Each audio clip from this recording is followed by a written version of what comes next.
Syllabus से, ठीक है। सबसे पहले सिलेबस डिस्कस करेंगे, देन आउटलाइन के मैं क्या पढ़ाऊंगा आपको, सिलेबस के अंदर में क्या क्या पढ़ाऊंगा आपको, ठीक है। उसके बाद हम लोग जो ये शीट दी उस पर चलेंगे, यानी हमारा पहला टॉपिक उसके बाद शुरू। सबसे पहले मैं आपको पढ़ाऊंगा पॉलिटी को, नोट कर लीजिएगा क्योंकि इसके नोट्स नहीं दिए मैंने आपको। पॉलिटी में, पॉलिटी तो बाद में शुरू करेंगे, सबसे पहले बात कर लेते हैं बीए का सिलेबस क्या है, ठीक है। नोट कर लीजिए, कॉपी है ना आप लोग के पास, नोट कर लीजिए, ऐसे याद नहीं रहेगा आप लोगों को। तो बीए का सिलेबस में एमयू में जो पेपर आता है उसमें इंग्लिश आती है 25 मार्क्स की, 25 मार्क्स की इंग्लिश आती है, ठीक है। उसके बाद एक नया सब्जेक्ट पिछले साल इंट्रोड्यूस हुआ है जो इससे पहले कम मार्क्स का रहता था, वो है इंडो इस्लामिक, जिसकी क्लास अभी आपने जस्ट पहले की है मेरी क्लास से। ये भी अब 25 मार्क्स की कर दी, यानी कि वेरी इंपॉर्टेंट सब्जेक्ट है ये, इससे मेरिट बनेगी, मेरिट बनाएगा आपका, ठीक है। उसके बाद तीसरा जो है, जो पहले भी रहता था, वो है जनरल अवेयरनेस,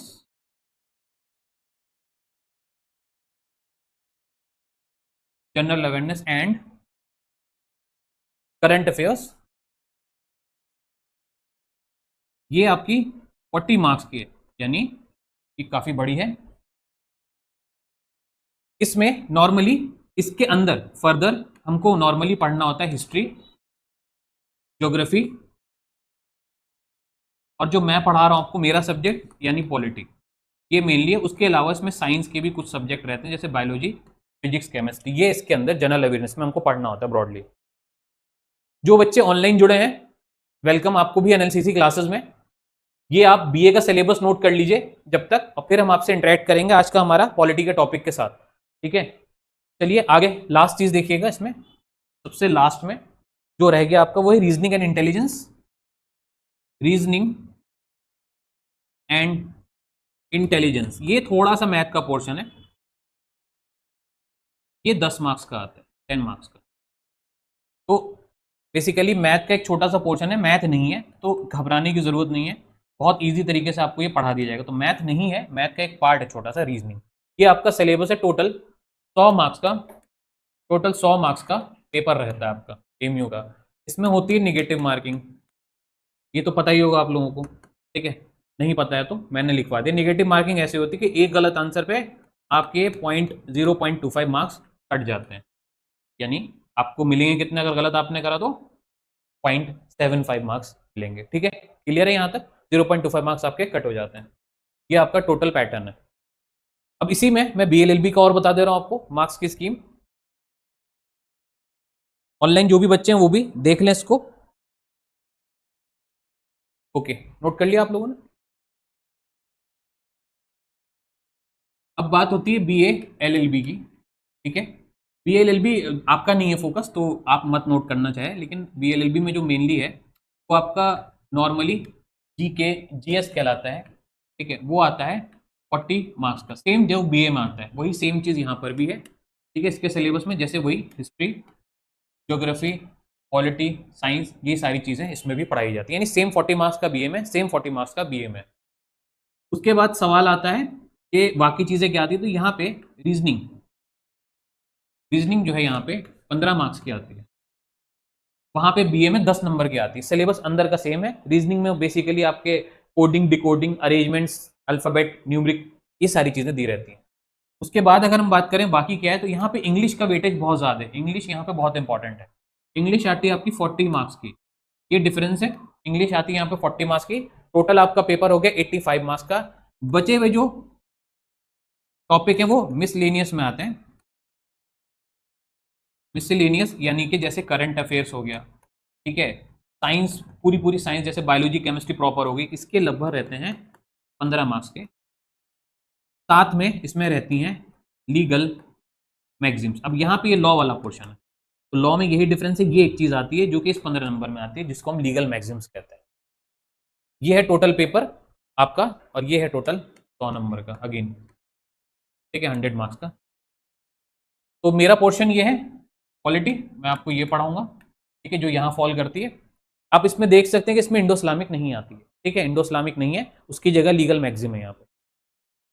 चलिए सबसे पहली बात करते हैं सीट से हट के थोड़ा सा, एक कॉन्स्टिट्यूशन होता क्या है, व्हाट इज कॉन्स्टिट्यूशन, जो हम पढ़ने जा रहे हैं। कॉन्स्टिट्यूशन बेसिकली को नोट करते रहना बेटा, पॉलिटी का एक तरीके से पार्ट होता है। एक second, constitution is a part of polity. Polity एक सब्जेक्ट है जो पॉलिटिकल इश्यूज की बात करता है, पॉलिटिकल इश्यूज की बात करता है, ठीक है। पॉलिटिकल इश्यूज की बात जो करता है उसे हम पॉलिटी बोलते हैं। साथ में गवर्नमेंट की बात करता है, गवर्नमेंट। और गवर्नमेंट जहां होगी वहां पे कौन होंगे, सिटीजन्स भी होंगे, लोग भी होंगे। तो पॉलिटी में बात की जाती है पॉलिटिकल इश्यूज की, समाज में क्या चल रहा है, किससे रिलेटेड, गवर्नमेंट से रिलेटेड और सिटीजन से रिलेटेड, ठीक है। इसकी जो इसकी जो लीगल पढ़ाई हम करते हैं, इन सब की जो हम लीगल पढ़ाई करते हैं, यानी लीगल स्टडी जो करते हैं, वो होता है कॉन्स्टिट्यूशन। क्लियर है? ओके। तो पॉलिटी और कॉन्स्टिट्यूशन में एक बेसिक डिफरेंस है, बस पॉलिटी एंड कॉन्स्टिट्यूशन में एक बेसिक डिफरेंस है। एक तो ये कि पॉलिटी क्या है, ब्रॉडर है, बड़ा है, ठीक है। और कॉन्स्टिट्यूशन क्या है, ऑब्वियस सी बात है, स्मॉलर है, इसके मुकाबले छोटा है, ठीक है। पॉलिटी में हम सब चीज पढ़ेंगे लेकिन लॉज नहीं पढ़ेंगे। क्या नहीं पढ़ेंगे? लॉज। और कॉन्स्टिट्यूशन में हम वही लॉज पढ़ेंगे। ये मेन डिफरेंस है, ठीक है। पढ़ेंगे लॉज मतलब क्या हो गया, यहां पे हम लॉज बोलते हैं आर्टिकल को। आर्टिकल, यहाँ पे जो कानून होते हैं उसे हम आर्टिकल बोलते हैं। अब रही बात ये क्या सर ये बीए में भी आता है या सिर्फ बीएलएलबी में आता है आर्टिकल जो हुआ? क्योंकि सर हमें भी क्या बीए वालों को भी लॉ पढ़ना पड़ेगा, खासतौर से आपको। तो बेटा हाँ, बीए का भी पेपर, बीए के भी पेपर में आजकल लॉज आने लगे हैं, पिछले साल भी आए थे, ठीक है, जिसको हम बोलते हैं आर्टिकल, यानी हमें विद आर्टिकल पढ़ना होगा। दूसरा सवाल, क्या केसेस भी पढ़ने होंगे जो लॉ में जरूरी होते हैं? तो केसेस हमें नहीं पढ़ने हैं, ना ही बीए के लिए ना ही बीएलएलबी के लिए, दोनों के लिए हमको केसेस नहीं पढ़ने, मैं सिर्फ लॉस पढ़ना। तो ये हमारा टोटल ओवरव्यू है ना। तो केसेस पढ़ने की जरूरत नहीं है। अब केसेस में भी जो लॉ वाले बच्चे हैं या फिर जो बीए वाले हैं, उसमें मैं आपको टोटल 7 केसेस, ओनली 7 केसेस ही आपको पढ़ाऊंगा, टोटल 7 केसेस जो बीए में भी पूछे जाते हैं और बीएलएलबी में। इसके अलावा कोई केस नहीं पूछा जाता है। ये टोटल आपका, इस पर ध्यान दीजिएगा। तो बेटा आपसे सवाल है, आपका नाम क्या बेटा? महक नाम है। वो नंबर आपकी सिस्टर का है, आपका कोई नंबर नहीं है? हाँ, वो पहला नंबर क्या था आपके फ़ोन का? 8 था, और उसके बाद नहीं, 8 के बाद 8 4 था। अच्छा, 8 उसमें ही मिस हो गया, उसमें समझ में नहीं आया। खैर, तो शुरुआत करते हैं कॉन्स्टिट्यूशन की। पहला सवाल बेटा आपसे चेक करने के लिए मैं बताऊंगा कॉन्स्टिट्यूशन से क्या समझ रहे हैं। अभी आप, मैंने कुछ चीज़ें डिस्कस की। तो कॉन्स्टिट्यूशन होता है बेसिकली, हमें पॉलिटी नहीं पढ़ना है, हमें बीए बीएलएलबी दोनों में कॉन्स्टिट्यूशन ही पढ़ना है, ठीक है। तो कॉन्स्टिट्यूशन का क्या मतलब है, पहले आप गेस करो थोड़ा सा। इससे पहले कभी कॉन्स्टिट्यूशन पढ़ा है? नहीं पढ़ा, पहली बार बिल्कुल कॉन्स्टिट्यूशन क्लास है। बेटा लॉ में आना है, अपने पापा की फील्ड में आना है, तो बेटा ये चीज़ आपको सबसे बेसिक जो है ये पढ़ना पड़ेगा। सबसे बेसिक कानून है, देखो मैं मीनिंग बता रहा हूँ आपको, नोट डाउन करते चलना बेटा, है ना। आप भी नोट करो, सब लोग नोट करो। तो सबसे पहली बात, बेसिक लॉज।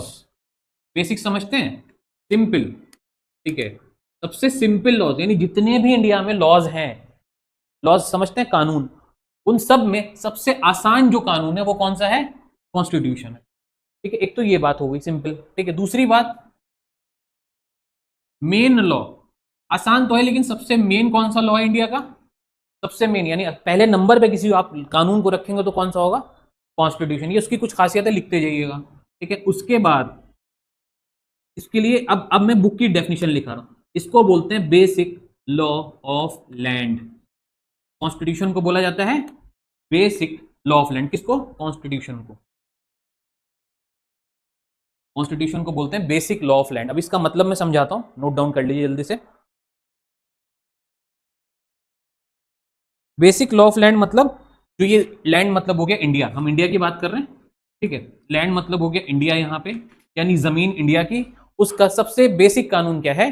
वो है आपका इंडिया का सबसे बेसिक कानून क्या है? कॉन्स्टिट्यूशन। तो इसको इस तरीके से बुक में लिखते हैं, समझाने के लिए मैंने ऐसे लिखा है, बुक की डेफिनेशन है। एग्जाम में अगर एमसीक्यू आता है, देखो एमसीक्यू यहीं से बनते हैं, तो एमसीक्यू ये वाला आएगा कि किस सब्जेक्ट को या किस चीज को बेसिक लॉ ऑफ लैंड बोला जाता है, विच सब्जेक्ट या which law in India is known as. मैं क्वेश्चन भी लिखा रहा हूं आपको, साथ साथ देखते रहिएगा, कुछ क्वेश्चंस भी लिखाता रहूंगा मैं। Which law in India is known as basic law of land. ये एमसीक्यू क्वेश्चन जैसे आपके एग्जाम में आ गया, ठीक है, ऑप्शन आगे ए, बी, सी, डी। अब मैं बता रहा हूँ, जैसे क्रिमिनल लॉ एक सब्जेक्ट होता है, क्रिमिनल लॉ, ठीक है, इसमें खाली पनिशमेंट, जो चोर इस तरह के लोग होते हैं उनकी सजाएं इस वाले कानून में दिया रहता है, ठीक है। उसके बाद बी आ गया आपका सिविल लॉ, मान लीजिए जमीन के जितने भी कानून होते हैं जिसमें जमीन के केसेस देखे जाते हैं उसे हम सिविल लॉ बोलते हैं, ठीक है। सी में लिख दिया, मान लीजिए आपका एक सब्जेक्ट होता है टॉर्ट, ठीक है, टॉर्ट भी वही होता है, लगभग सिविल लॉ जैसे ही होता है, जिसमें जमीन के मैटर तो नहीं देखते लेकिन जमीन से जुड़े विवाद देखे जाते हैं, ठीक है। और आखिरी मैंने इसमें ऑप्शन लिखा है कॉन्स्टिट्यूशन, कॉन्स्टिट्यूशन लिख दूं या कॉन्स्टिट्यूशनल लॉ लिख दूं, ठीक है, दोनों एक ही बात है। तो इस क्वेश्चन का आंसर क्या होगा बेटा अगर एग्जाम में आ गया तो? डी, ऑब्वियस सी बात है। तो ये चीज आपको क्लियर हो गई इस तरीके से, पहला क्वेश्चन, ठीक है।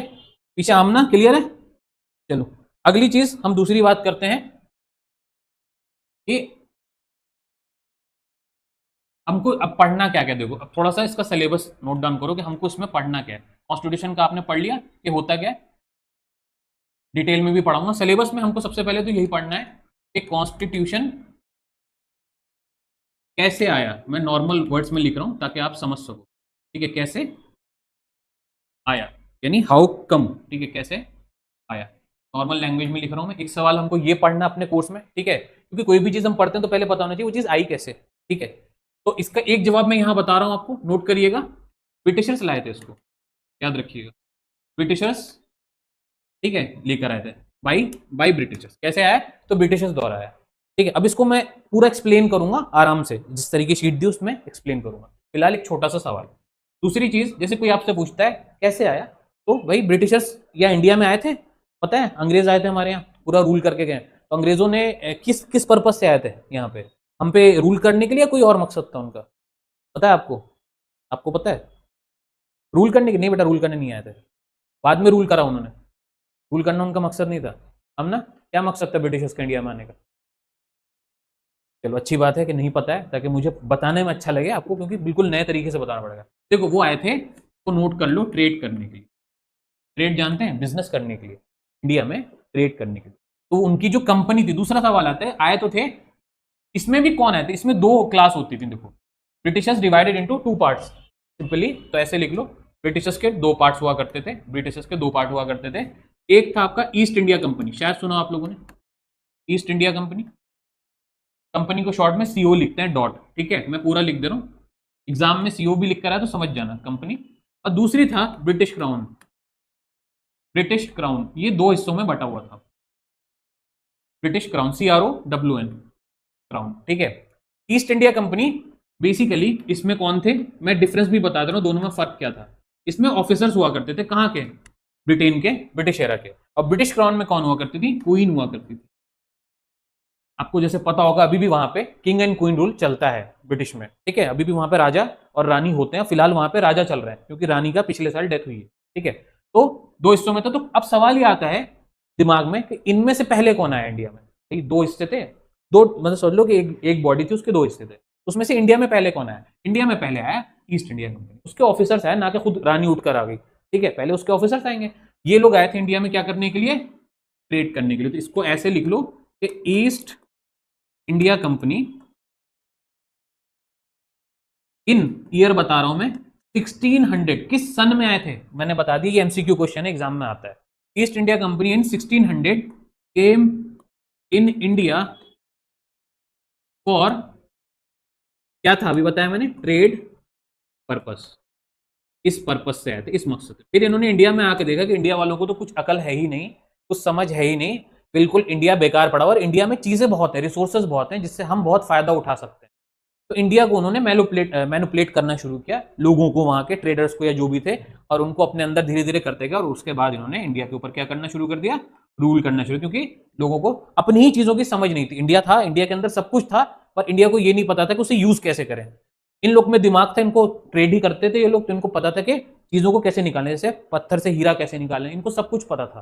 तो उन्होंने वो चीज करना शुरू कर दी, और क्या बोला? हम करेंगे, हम करेंगे, और इंडियंस तुमको हम उसका पैसा देंगे, तुम लोग को तो आता नहीं है। तो इंडियंस इनकी बहकावे में आ गए।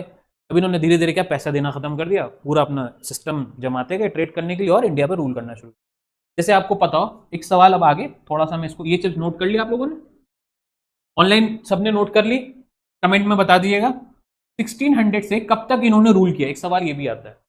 1600 में तो शुरुआत हुई बेसिकली, तो देखो, तो इन्होंने रूल कब तक किया, इन्होंने इंडिया में रूल किया है बेसिकली, अगर आप देखो तो 1947 जिस साल हमारे इंडिया आजाद हुआ तब तक किया है इन्होंने रूल।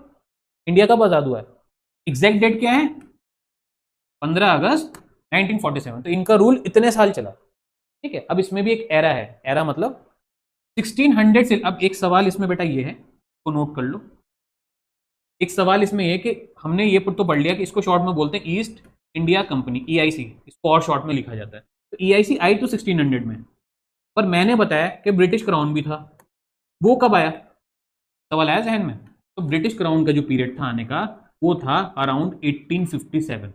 ठीक है, तो यानी हम ऐसे कह सकते हैं कि 1600 से लेके 1857 के पीरियड तक कौन था इंडिया में, ईस्ट इंडिया कंपनी, और उसके बाद कौन आ गया, 1857 से कौन आ गया, ब्रिटिश क्राउन। तो पीरियड अगर एग्जाम में आता है कि पीरियड क्या था, तो पीरियड ईस्ट इंडिया कंपनी का ये था 1600 से 1857, और ब्रिटिश क्राउन का था 1857 से लेके 1947। एक्चुअल में 1947 में सिर्फ आजादी दी थी, गए नहीं थे ये लोग, गए थे 1950 में, एक्चुअल में गए थे ये लोग 1950 में। इंडिया आजाद कर दिया, लेकिन उसके बाद भी इंडिया में 2-3 साल लगे। भाई आजाद करा है तो अपनी चीजें समेटने में टाइम लगता है ना, कहीं से आप घर छोड़ के जाओ तो क्या होता है, सब चीज पैक वैक करके जाओगे ना, आप बहुत लंबे समय के लिए, आप हमेशा के लिए जा रहे हो कहीं से, तो अपना एक एक चीज क्या करोगे, आप चेक करोगे और लेके जाओगे। तो इनको 3 साल क्यों लगा, वो अपने जितनी भी चीजें उन्होंने इंडिया में अपना करा था इतने सालों में, उनको वो सब समेटना था। जो भी कुछ लास्ट में जाके ताजमहल के हीरे निकाल लिया, जो भी कुछ था वो सब इन्होंने करा, तो 3 साल इनको और जाने में लगा। तो इनका एक्चुअल टाइम पीरियड क्या है, एक्चुअल टाइम पीरियड ये है। ठीक है, और टोटल टाइम पीरियड अगर एग्जाम में आता है तो टोटल टाइम पीरियड में आपका आंसर ये होगा। और अगर एक एक का पूछता है कि भाई ईस्ट इंडिया कंपनी का टाइम पीरियड क्या था इंडिया में, तो ये था, ब्रिटिश क्राउन का टाइम पीरियड क्या था, तो यहां से यहां तक ये वाली डेट यहां पे नहीं आएगी, लेकिन यहां पे ये वाली डेट आएगी। क्लियर हो गया, डिफरेंस बता रहा हूं मैं।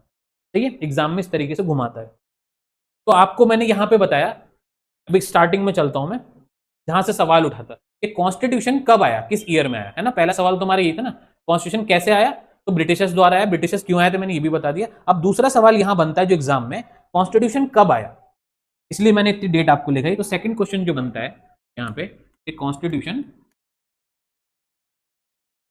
कब आया, ठीक है, यानी व्हेन केम।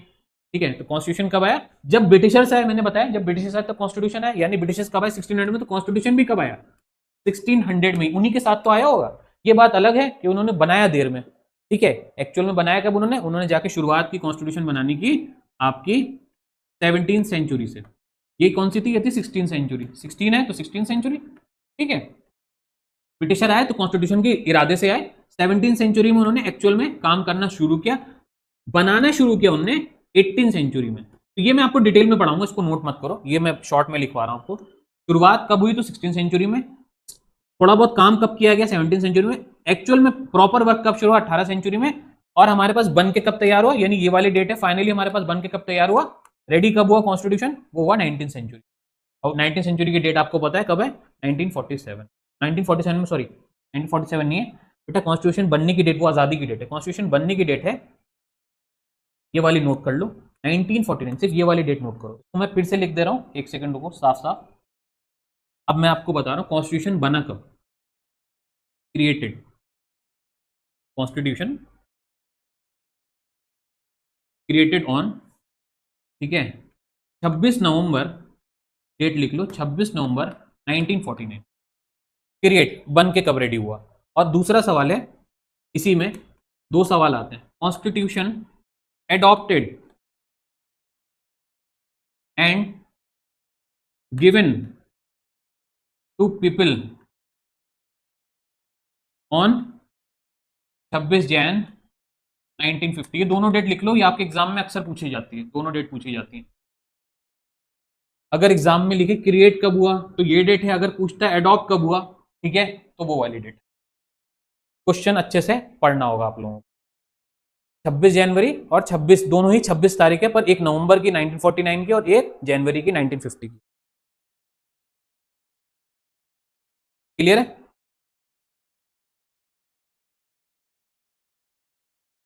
चलिए और थोड़ा आगे बढ़ते हैं।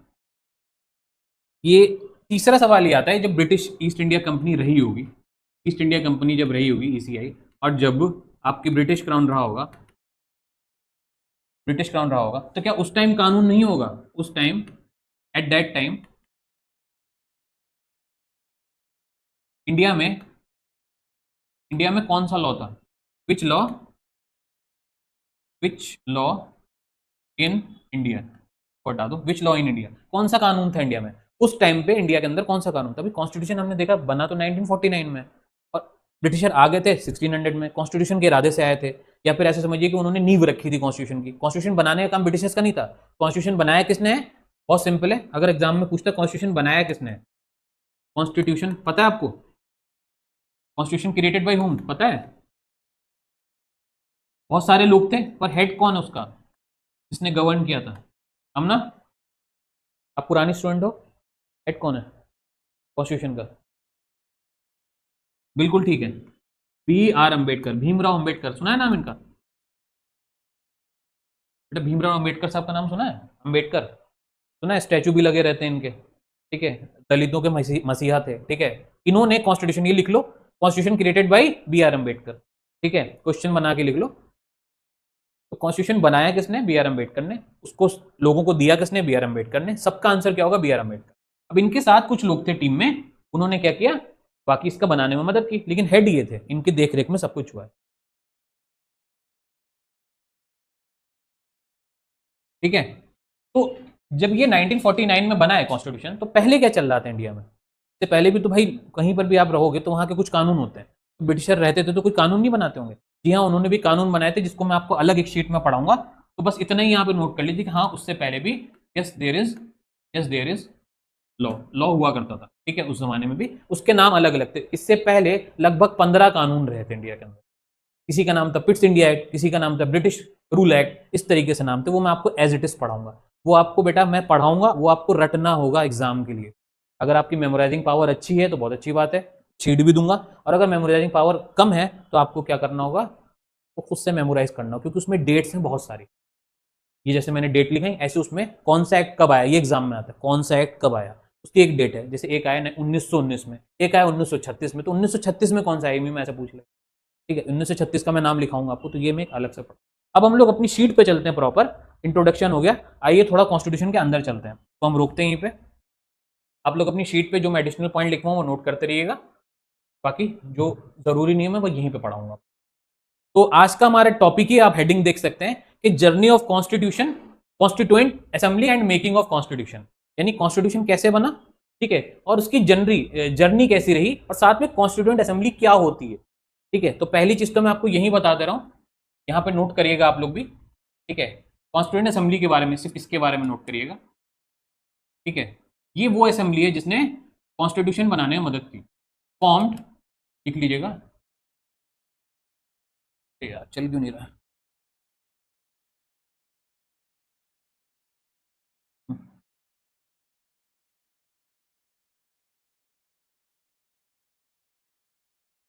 फॉर्म्ड कॉन्स्टिट्यूशन, ठीक है। अब मैं, ये आपने नोट कर लिया, अब मैं एक प्रॉपर लाइन लिखवा रहा हूं उससे रिलेटेड, लिखिए, constituent assembly, constituent assembly was the assembly, constituent assembly was the assembly which has been given, which has been given a task, which has been given a task, which has been given a task to create and write, to create and write, w wala, to create and write the constitution of India, the constitution of India, ठीक है। क्या मैंने लिखवाया समझ लीजिएगा, कि ये वो असेंबली थी जिसको काम दिया गया था कॉन्स्टिट्यूशन बनाने का। अभी हमने क्या पढ़ा, कॉन्स्टिट्यूशन का हेड कौन था, बी आर अम्बेडकर, और ये जिस जगह पे बन रहा था उस जगह का नाम, ये उस बॉडी का नाम था कॉन्स्टिट्यूएंट असेंबली, इस बॉडी के हेड थे, यानी कॉन्स्टिट्यूएंट असेंबली के भी हेड कौन थे, बी आर अम्बेडकर। तो ये अकेले तो होंगे नहीं, इनके साथ ग्रुप ऑफ पर्सन होंगे, जैसे मेरी टीम है, आपको पढ़ा रहे हैं सब लोग अलग अलग, तो इनकी भी एक टीम थी जो कॉन्स्टिट्यूशन का सिर्फ एक काम नहीं, तो कॉन्स्टिट्यूएंट असेंबली का ये काम था कि कॉन्स्टिट्यूशन बना के दो भाई हमको लोगों को, ठीक है, ये काम था। अब हम लोग अपनी शीट पे, शीट लाइन बाय लाइन पढ़ते हैं, और कोई पॉइंट होगा तो आपको बता चलूंगा। अब देखिए आपसे क्वेश्चन है, अगर कोई पूछता है आपसे कि कॉन्स्टिट्यूएंट असेंबली क्या थी, ठीक है भाई, कॉन्स्टिट्यूशन तो आप समझ गए। पहला सवाल तो यही आ रहा है बेटा, मैंने जो पढ़ा है मैं पूछता भी रहता हूँ ताकि मुझे भी पता चले आपको कितना समझ में आता है। अभी आप बिल्कुल नहीं जानते थे, अभी आप कॉन्स्टिट्यूशन के बारे में कुछ जानते हैं, थोड़ा बहुत जानते हो? कॉन्स्टिट्यूशन क्या था अगर मैं आपसे पूछूं तो आप बताइए, कॉन्स्टिट्यूशन क्या है? सॉरी, था क्या? अभी है ना, एट प्रेजेंट भी है। कॉन्स्टिट्यूशन है क्या? सिंपल वर्ड्स में बताइए आप। सबसे मेन लॉ, सबसे सिंपल लॉ, ठीक है, यही चीज है। दूसरा सवाल बेटा आपसे ही कर रहा हूँ क्योंकि आप जवाब नहीं दिए अभी। कॉन्स्टिट्यूंट असेंबली क्या है अगर सवाल आता है एग्जाम में? तो ऐसे तो नहीं आएगा, 4 ऑप्शन होंगे, लेकिन मेरा सिंपल सवाल है, कॉन्स्टिट्यूंट असेंबली का काम क्या था? ठीक है, क्या काम था? सिंपल वर्ड्स में बोल दो, अपने वर्ड्स में क्या करती थी ये? के नाम में इसका काम छुपा हुआ है, देखो, घबराने की कोई बात नहीं। कॉन्स्टिट्यूंट असेंबली यानी कॉन्स्टिट्यूशन, कॉन्स्टी ना तो सेम ही है ना, तो ये जाहिर सी बात है कॉन्स्टिट्यूंट असेंबली तो कॉन्स्टिट्यूशन बनाने का काम करती होगी, यही काम था इनका। कॉन्स्टिट्यूंट असेंबली का काम क्या था? कॉन्स्टिट्यूशन बनाना। इसको हेड कौन करता था? मैंने लिखवाया आपको, बी आर अम्बेडकर। ये सवाल बहुत बेसिक है और अब एग्जाम में इतने नहीं आते हैं, लेकिन ये क्वेश्चन काफी बार आए हैं एमयू में, ऐसा नहीं कि एक साल हो, 4-5 बार रिपीट हो चुका है, तो हो सकता है फिर आ जाए, तो आपको उस हिसाब से पढ़ना होता है ना। अब आगे चलो, यहां पर आओ। हेडिंग क्या है? रोड टू इंडिपेंडेंस, आजादी के रास्ते पे हम चलते हैं। हेडिंग ये है, यानी आजादी कैसे कैसे हमने अचीव की उसके बारे में हम बात पहले कर रहे हैं। और उसमें क्या डिमांड थी कॉन्स्टिट्यूंट असेंबली की? यानी देखो, कॉन्स्टिट्यूंट असेंबली जाहिर सी बात है कभी बनी होगी ना, शुरू से तो थी नहीं, जैसे कॉन्स्टिट्यूशन शुरू से था नहीं बना था, तो कॉन्स्टिट्यूंट असेंबली बनने में किस किस का क्या रोल था, अब हम ये पढ़ने जा रहे हैं। और या उसके अंदर हेड तो हमने जान लिया कौन था, और लोग कौन थे, शुरुआत कहां से हुई, एक एक डेट है, डेट पे ध्यान देना। पहला सवाल यहां पर आता है कि 1934 में स्वराज पार्टी, एक पार्टी हुआ करती थी, जैसे आज बीजेपी कांग्रेस है, वैसे उस जमाने में स्वराज पार्टी हुआ करती थी। उसने पहली बार आइडिया दिया क्या, कि भैया बनाओ क्या चीज, कॉन्स्टिट्यूएंट असेंबली बनाओ। तो आइडिया किसने दिया? अंडरलाइन कर लो अपनी शीट में, आइडिया किस चीज का? मैं शॉर्ट में लिख रहा हूं, देखो, जब भी मैं सी डॉट ए लिखूं, यानी सी, इसमें डॉट आता नहीं है, आप लोग लिख लेना, सी डॉट ए डॉट लिखो, ठीक है। तो आइडिया कॉन्स्टिट्यूएंट असेंबली की शॉर्ट फॉर्म है, सी ए की। तो इसका आइडिया किसने दिया भैया? किसी ने तो पहले सुझाया होगा ना, जैसे आपको किसी ने तो बताया होगा, चलो एनएनसीसी में कोचिंग करते हैं, तो किसी ने बोला, वो आइडिया होता है ना, पहले से तो आपने सोचा नहीं था या कुछ भी, या मैं वहां जाऊंगा, ऐसा कुछ नहीं, प्लानिंग नहीं करी थी, लेकिन अचानक आपको कहीं से पता चला और आपने कहा चलो वहीं चलते हैं, पढ़ के देखते हैं, ये हुआ दिमाग में। तो आइडिया, चलो कॉन्स्टिट्यूशन की असेंबली बनाते हैं, उसको हम ये काम देंगे कि वो कॉन्स्टिट्यूशन बनाएगी। तो ये किसने सबसे पहले बोला? एग्जाम में अगर एमसीक्यू आता है, 4 पार्टी के नाम होंगे, आपका आंसर होगा स्वराज पार्टी। एमसीक्यू क्वेश्चन है डायरेक्ट, ठीक है, क्लियर बेटा पीछे? अब देखो, उसके बाद सीधे आपको कहा ना 10 साल आगे, 10 साल का गैप है। 1934 में एम एन रॉय साहब थे, कौन थे? एम एन रॉय साहब। एक आइडिया तो दे दिया गया, लेकिन क्या हुआ, आइडिया पे काम नहीं हुआ, 10 साल लगे इस आइडिया पे काम करने में। 10 साल बाद जाके इन्होंने फिर से ये बात उठाई, किसने? एम एन रॉय साहब ने डिमांड रख दी। अब सिर्फ बात नहीं की, पहले कहते सिर्फ बात चल रही थी, अब इन्होंने पूरा पूरा डिमांड रख दी। डिमांड जानते हो, पूरा करो भाई, यानी इन्होंने पीछे पड़ गए, किसके, किससे डिमांड रखे रहे लोग? 1947 से 1947 तक कौन था हमारे साथ? ब्रिटिशर्स। तो रूल कौन कर रहा था? ब्रिटिशर्स। तो डिमांड आप किससे रखोगे? ब्रिटिशर से ही रखोगे, उनके राजा या उनके ऑफिसर से ही रखोगे, ठीक है। तो उनसे डिमांड रखी गई, डिमांड रखी गई कि भैया क्या करो, हमें हमारी कॉन्स्टिट्यूएंट असेंबली दे दो, हमें अपना कॉन्स्टिट्यूशन बनाना है। 1934 में ही क्यों? तो उस टाइम पे ब्रिटिशर ने बोल दिया था कि हम आपको आजाद कर देंगे। कब करेंगे ये नहीं बोला था, हम आपको आजाद कर देंगे। आजादी देते देते 1947 आ गया, लेकिन बोल दिया था। अब बोल दिया तो उन्होंने बोला कि आपने बोल दिया तो हमें अपना एक कानून बनाना हो जिससे इंडिया को हम चलाएंगे, ठीक है। उस कानून को बनाने के लिए हमें चाहिए होगी एक असेंबली, यानी असेंबली मतलब होता है लोग, असेंबली का मतलब होता है लोग, और कॉन्स्टिट्यूएंट असेंबली मतलब कॉन्स्टिट्यूएंट से जुड़े हुए लोग, ठीक है। तो ये डिमांड किसने रखी? ये सवाल बहुत बार आए हुए, ठीक है, ये वाला सेकंड वाला। 2 सवाल आए इसमें कि ये डिमांड किस ईयर में रखी गई, एक सवाल तो ये आता है 1934 में। दूसरा सवाल आता है किसने रखी? तो ये भाई साहब थे, ये अगेन वन ऑफ द क्या कहते हैं, फ्रीडम फाइटर मान लो, इस तरीके के आदमी थे, इन्होंने ये डिमांड रखी थी, एम एन रॉय, ठीक है, क्लियर है बेटा?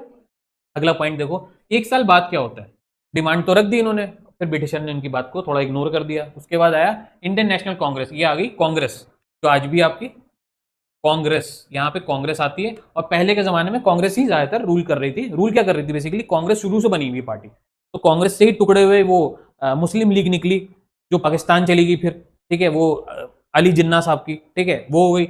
उसके बाद आई आपकी और पार्टी, 1967 के आसपास जाके आई है बीजेपी पार्टी, ठीक है, आजादी के 20 साल बाद आई है बीजेपी पार्टी, तो इस तरीके से। लेकिन पहले से कौन सी थी जो सबसे ज्यादा, इसके अंदर सब थे, जवाहरलाल नेहरू थे, मोतीलाल नेहरू थे, भगत सिंह थे, सारे के सारे इसी के अंदर जुड़े हुए थे, ठीक है।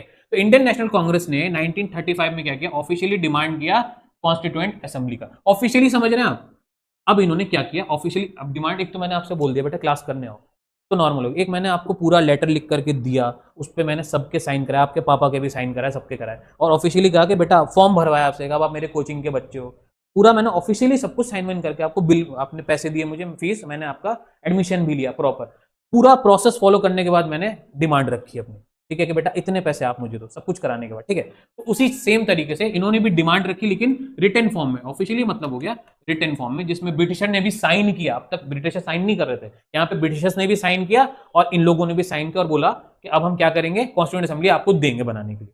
फाइनली अगेन ये बोला कि डेट मत मांगना हमसे कब देंगे, लेकिन हम आपको देंगे, ऑफिशियली है, 2-3 साल वेट कर लो। क्यों 2-3 साल बोला ये भी बताया, देखो मैं तुमको कहानी बता दे रहा हूँ, इस टाइम चल रही थी वर्ल्ड वॉर, अगर आपको पता हो तो, वर्ल्ड वॉर का पीरियड था, वर्ल्ड वॉर 1 भी हो रही थी, वर्ल्ड वॉर 2 भी शुरू हो गई थी, ठीक है। इस टाइम इनको ब्रिटिशर के सारे आर्मी वाले कहाँ थे, जंग लड़ रहे थे, इससे हिटलर से, हिटलर 1939 में हिटलर था, और उससे पहले वर्ल्ड वॉर में आपके सारे दुनिया थी, रशिया वशिया सब लगे हुए थे, किसको, हिटलर को हराने में। हिटलर का नाम सुना है, हिटलर नाजी कहलाता था, नाजी ग्रुप से ज्वाइन किया हुआ था, और उसका काम क्या था, वो इन लोग को, ब्रिटिशर को, अमेरिकन को, यहूदी एक कौम होती है उनको, उन सबको पकड़ पकड़ के मार रहा था, ये काम कर रहा था, और पूरा बम उड़ा दे रहा था, 1-1 लाख एक टाइम में खत्म कर दिया, और जो बच जा रहे थे उन्हें गला काट दे रहा था, मतलब इस तरीके की हरकत कर रहा था, ठीक है। इस टाइम इनके जितने भी लोग थे ये डरे हुए थे, ब्रिटिशर्स इंडिया में थे जरूर, अब ये इंडिया में रहे या अपने लोगों को बचाने जाए, एक इनके दिमाग में ये चल रहा था। तो इस वजह से भी इन लोगों ने इंडिया छोड़ा 1947 में, क्योंकि इनकी ताकत कम हो गई थी, हिटलर ने बहुत इनको कमजोर कर दिया था, बहुत कमजोर कर दिया था। तो एक रीजन ये भी था कि इंडिया छोड़ के गए, वरना शायद ये और इंडिया में रुकते, मेरा ऐसा मानना है, ठीक है, अगर हिटलर ने इनको बीच में से तबाह नहीं किया होता तो इस टाइम क्या हो रहा था, डिमांड थी तो इन्होंने मान ली, लेकिन बोला कि वर्ल्ड वॉर एंड जब होगी ना, वर्ल्ड वॉर 2, वर्ल्ड वॉर 1, इसके बाद जब ये सब एंड होगा तब हम आपको आजाद कर दें। अब पता तो था नहीं कि वर्ल्ड वॉर शुरू हुई तो खत्म कब होगी, तो उन्होंने इतनी सी बात बोल दी कि अभी हम बिजी हैं वहां पे, हमें वर्ल्ड वॉर देख रहे हैं, वर्ल्ड वॉर खत्म होने दो, देन हम आपको आजाद कर देंगे। वर्ल्ड वॉर खत्म होती है आपकी लगभग 1945 में जाके, सेकंड वाली। हमको आजादी कब मिली, 1947। इन्होंने अपने वादे पे काम किया, लेकिन उसमें भी 2 साल लगा दिए, ठीक है, 2 साल लगा दिए। इन्होंने बोला था वर्ल्ड वॉर के बाद आजाद करेंगे, कर दिया इन्होंने, ठीक है। अब देखो 3 सवाल बेटा हमने एमसीक्यू वाले पढ़ लिए यहाँ पे, 3 लाइन में 3 क्वेश्चन जो एमयू में आते हैं। पहला कि आइडिया किसने दिया, स्वराज पार्टी ने। दूसरा किस ईयर में दिया, 1924। तीसरा सवाल हमने पढ़ा किस ईयर में इसको डिमांड को आगे रखा गया, तो 1934 में रखा गया। किसने रखा, तो एम एन रॉय ने रखा, ठीक है। 4 क्वेश्चन। 5वां पूछा हमसे कि इसको ऑफिशियली किसने आगे रखा, इंडियन नेशनल कांग्रेस ने। कौन सा ईयर था भाई, 1 साल जोड़ लो, 1930, ठीक है। ये तो पहले से दूसरे में 10 साल का डिफरेंस है। अगर आपको डेट याद करने में प्रॉब्लम होती है, पहली याद कर लो, बाकी क्या क्या हुआ वो याद कर लो। 10 साल बाद ये हुआ, उसके 1 साल बाद ये हुआ, मतलब 1-1 साल जोड़ते जाओ। अगर एग्जाम में डेट याद नहीं आ रही तो इस तरीके से भी आप याद कर सकते। अब उसके 5 साल बाद हो, यहाँ पे 5 साल का डिफरेंस है। यहाँ पे क्या हुआ, डिमांड एक्सेप्टेड। तो यहाँ जो ऑफिशियल डिमांड रखी गई थी, एक्सेप्ट कब हुई, डिमांड रख दी गई, इसको एक्सेप्ट कब किया गया, एक्सेप्ट किया गया है, यानी मान लिया गया कब, 1940 में। और इस चीज को हम बोलते हैं अगस्त ऑफर। अंडरलाइन करते चलना बेटा शीट पे, ठीक है, वरना भूल जाओगे। अगस्त ऑफर, अगस्त ऑफर क्यों, क्योंकि अगस्त का महीना था, मंथ ही अगस्त का था, ठीक है। अगस्त के महीने में 1940 में यह ऑफर एक्सेप्ट किया ब्रिटिशर ने, 5 साल लगाए। और इसको ये सवाल भी आता है, और इसमें ये सवाल नहीं आता, इसमें सवाल कौन सा आता है ये बता दूं मैं। इसमें आता है कि किस ऑफर में हमने ये एक्सेप्ट किया कॉन्स्टिट्यूएंट असेंबली को अपने मतलब बनाने की इजाजत दी, था अगस्त ऑफर। ये वाला, इसके ईयर नहीं पूछता। अब अगला सवाल, अगेन 2 साल और जोड़ दो इसके अंदर। 1942 में Cripps proposal for constitution rejected. Cripps, अब मैं इनके बारे में बता दूं, ये एक आदमी है जो कि यहाँ के हैं, ब्रिटिश के ऑफिसर हैं। कौन है, ब्रिटिश के ऑफिसर हैं ये, ठीक है, क्रिप्स साहब, ठीक है। इन्होंने एक प्रपोजल रखा, क्या रखा, एक प्रपोजल 1942 में। प्रपोजल जानते हो, कुछ भी एक ऑफर रखना अपनी तरफ से, ठीक है। क्या रखा, मतलब कुछ रखा इन्होंने, जिसको क्या कहा गया, रिजेक्ट कर दिया गया। कॉन्स्टिट्यूशन मैंने रिजेक्ट कर दिया, नहीं समझे। इन्होंने बोला कि कॉन्स्टिट्यूशन बनाओ लेकिन मेरी शर्तों से बनाओ, मतलब तुम्हारा कॉन्स्टिट्यूशन है पर शर्तें मेरी होंगी, और भी बहुत सारी बातें बोली। तो इसको इंडिया की कौन सी पार्टी चल रही थी उस टाइम, इंडियन नेशनल कांग्रेस। उनके सामने भाई, अब हम किसके सामने रखते थे, ब्रिटिशर के सामने। ब्रिटिशर किसके सामने शर्त रखेंगे, जाहिर सी बात है जो पार्टी होगी, पार्टी कौन सी थी, इंडियन नेशनल कांग्रेस। उनके सामने ये शर्त रखी कि भाई कॉन्स्टिट्यूशन बनेगा हमारी शर्तों। इन्होंने क्या बोला कि इंडिया वालों ने, यानी इंडियन नेशनल कांग्रेस ने क्या बोला, आईएनसी ने, भैया नो, मना कर दिया, बनेगा तो हमारी शर्तों। आप कौन होते बनाने वाले, ठीक है, हम बनाएंगे, हमारा इंडिया है, हमारा है, आप तो बाहर से आए हो, बाहर जाओ वापस, ठीक है, होगी बात। तो चलो यहाँ पे इनका जो ऑफर था वो रिजेक्ट कर दिया गया, सिंपल सी बात है। तो ये सवाल यहाँ पे इतना ही आता है, हमको पूरा नहीं पढ़ना है कि किस ईयर में इनको ऑफर रिजेक्ट किया गया। ये ऑफर 1942 में रिजेक्ट किया गया। और इनका नाम क्या था? क्रिप्स था। ये भाई साहब ऑफिसर थे वहां के ब्रिटिश के, बेसिकली वहां के कौन थे ये, वहां पे चलते थे वाइसराय, गवर्नर, तो ये उस पोस्ट पे थे, ठीक है। उसके बाद 1946 पे आओ, 4 साल बाद यहाँ पे आता है एक नया प्लान जिसका नाम था कैबिनेट मिशन प्लान, जिसको हम शॉर्ट में सीएमपी बोलते हैं। जरूरी नहीं शॉर्ट पढ़ना, मेन वाला ये है, एक्सेप्टेड बाय ऑल पार्टीज। तो यहाँ पे अगेन ये वाला, ये भी एक तरीके का क्या था बेटा, प्रपोजल था। ये भी एक प्रपोजल था जो ब्रिटिश गवर्नमेंट ने किसे दिया था, हमें दिया था, इंडियंस को दिया था। और इसका नाम था, इसको प्रपोजल की जगह इन्होंने क्या बोल दिया, प्रपोजल की जगह इसको प्लान बोल दिया, प्लान, बस कितना नाम चेंज किया। और इसमें कुछ नई चीजें इन्होंने बोली, ठीक है, और जो कि इंडियंस को पसंद आ गई, और इंडियन ने बोला कि चलो ठीक है कि हम आपकी बात मानते हैं और हम अपना कॉन्स्टिट्यूशन बनाते हैं। तो एक्चुअल में कॉन्स्टिट्यूशन बनना कब शुरू हुआ या कॉन्स्टिट्यूएंट असेंबली कब आई, दोनों सवाल का आंसर यहां पर है आपका 1946। ये तो यहां पे एक क्वेश्चन नोट करो अपनी कॉपी में कि when constituent assembly started, when constituent assembly started and, या और करो एंड की जगह, और व्हेन कॉन्स्टिट्यूएंट असेंबली स्टार्टेड, और which year is known as starting of constitution making, which year is known as starting of constitution making, तो answer है simple 1946, ठीक है। दो सवाल के आंसर है, कॉन्स्टिट्यूशन कब बनना शुरू हुआ, तो भाई 1946 में, ठीक है, एक्चुअल डेट। और कॉन्स्टिट्यूशन असेंबली कब काम करना शुरू की, तो वो भी 1940, जब उसने काम करना शुरू किया तभी कॉन्स्टिट्यूशन बनना शुरू हुआ, ठीक है। अब एग्जैक्ट डेट मैं आपको किसी और क्लास में एग्जैक्ट डेट भी पढ़ा दूंगा मैं आपको, इतना ईयर याद रखना। अच्छा, इसको प्लान कौन सा था जो एक्सेप्ट किया गया था, जिसको ऑफर को एक्सेप्ट किया गया था, वो था कैबिनेट मिशन प्लान, ठीक है। कैबिनेट यानी कि इसमें तो एक अकेले ऑफिसर आए थे, ठीक है, इसमें क्या थे, बहुत सारे ऑफिसर थे, ठीक है, बहुत सारे ऑफिसर्स थे, इसलिए इसको क्या बोल दिया, कैबिनेट बोल दिया, मिक्स, बहुत सारे ऑफिसर, एक किसी का नाम नहीं दिया गया। तो इसमें मेन कौन थे वो यहाँ दिया हुआ है, इसके अंदर थे एक लॉर्ड पैट्रिक लॉरेंस, ठीक है, लॉर्ड लगाते थे यहाँ पे, ये जस्टिस टाइप के लोग होते थे, जो वहाँ के जो जस्टिस होते हैं, जज होते हैं, उनको हम लॉर्ड बोलते हैं, जैसे कोर्ट में भी बोलते हैं माय लॉर्ड, तो वही वाले लॉर्ड थे ये, Lord Patrick Lawrence. Sir Stafford Cripps, ये वही है क्रिप्स साहब, ये जो यहाँ पे थे ना, इनका पूरा नाम है सर स्टेफर्ड क्रिप्स, जिनकी बात पहले नहीं मानी गई थी, फिर ये इनके साथ फिर से आए, ठीक है। इसको हेड लेकिन कर रहे थे ये लॉर्ड पैट्रिक लॉरेंस, इसके सेकंड नंबर का ऑफिसर ये बन गया इसके अंदर। और क्यों बने, क्योंकि इनको पता था मेरी बात मानेंगे नहीं, तो मैं थोड़ा पीछे हो जा रहा हूँ, इन्होंने किसी और को आगे कर दिया, लॉर्ड पैट्रिक साहब को। उसके साथ तीसरे इसके अंदर कौन था, अलेक्जेंडर साहब, एवी अलेक्जेंडर। तो 3 लोग थे इसके अंदर जिन्होंने ये प्लान बनाया था, इसीलिए हम उसको कैबिनेट बोलते हैं, एक से ज्यादा लोगों को तो हम उसको कैबिनेट बोलते हैं लॉ की language. CMP rejected 2 CA ideas, मतलब क्या हो गया, कैबिनेट मिशन प्लान रिजेक्ट हो चुका था, मतलब इससे पहले 2 बार कॉन्स्टिट्यूशन असेंबली का आइडिया रिजेक्ट हो चुका था, जब ये एक्सेप्ट हुआ। तो ये वाला पॉइंट आप छोड़ सकते हो, एडिशनल है, मतलब कहने का कि ये तो मान लिया गया, पर इससे पहले ये 2 बार रिजेक्ट हो चुका था। 2 बार हमने देखा, एक बार यहाँ हुआ था, एक बार जब डिमांड हमारी मानी नहीं गई थी अगस्त ऑफर, ठीक है। तो ये कहानी यहाँ तक क्लियर है आपको, नेक्स्ट टॉपिक पे जाने से पहले इतना हम क्लियर करना चाह रहे हैं। क्लियर है, एक बार और रिवाइज करा दूं ताकि अट जाए दिमाग में इसी चीज को, ठीक है। देखो स्टार्टिंग होती है हमारी यहाँ से कि भैया कॉन्स्टिट्यूएंट असेंबली का आइडिया कहाँ से आया, तो आइडिया आया हमारा, एक पार्टी थी स्वराज पार्टी, कब दिया, 1924 में दिया, ठीक है। उसके बाद दूसरा सवाल आता है, इस आइडिया की फर्दर आगे बात किसने बढ़ाई, या डिमांड किसने थोड़ी बहुत आगे बढ़ाई, तो वो डिमांड बढ़ाई एम एन रॉय साहब ने, ठीक है। डिमांड किसके सामने रखी गई होगी, ब्रिटिशर के सामने। ईयर कौन सा था, 10 साल जोड़ दो, 1934। उसके 1 साल बाद 1935 में क्या होता है, नेक्स्ट ईयर में क्या होता है, इसको ऑफिशियली, इस डिमांड को ऑफिशियली यानी साइन वाइन करा के हम आगे बढ़ाते हैं, ये ना तीसरा वाला पॉइंट, हाँ ठीक है, ऑफिशियली डिमांड को आगे बढ़ाते हैं इंडियन नेशनल कांग्रेस के थ्रू, उस टाइम की सबसे बड़ी पार्टी यही थी, ठीक है। उसके अलावा अच्छा एक चीज और बता दूं, इसके अलावा उस टाइम पे 2 ही पार्टी थी इंडिया में, याद रखना, इंडिया के अंदर कौन सी 2 पार्टी थी, एक थी इंडियन नेशनल कांग्रेस हो गई, और दूसरी थी आपकी मुस्लिम लीग।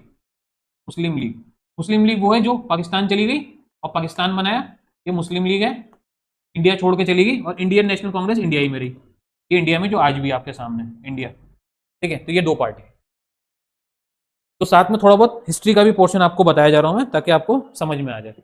अब देखिए इसके बाद 1940 में क्या हुआ, इस डिमांड को एक्सेप्ट कर लिया गया, जिसको हमने अगस्त ऑफर बोला, अगस्त में एक्सेप्ट किया गया, तो उसका कोई और नाम सूझा नहीं, तो हमने अगस्त ऑफर कर दिया। उसके बाद 1942 में हम गए, 1942 में आए क्रिप्स साहब, जिनका नाम था सर स्टेफर्ड क्रिप्स पूरा नाम।